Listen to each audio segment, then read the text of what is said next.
Puluhan peserta yang pingsan ini langsung dievakuasi rekan serta petugas medis keluar lokasi upacara Hari Pendidikan Nasional atau Hardiknas yang dipusatkan di alun-alun Kota Lamongan Sabtu pagi. Peserta dari kalangan pelajar yang pingsan ini kemudian diberi obat petugas medis yang sebelumnya sudah bersiaga di lokasi upacara.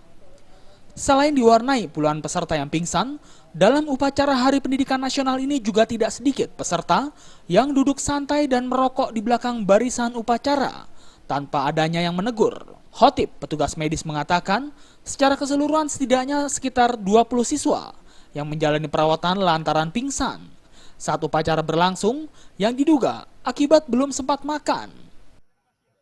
Rata-rata kenapa, Pak?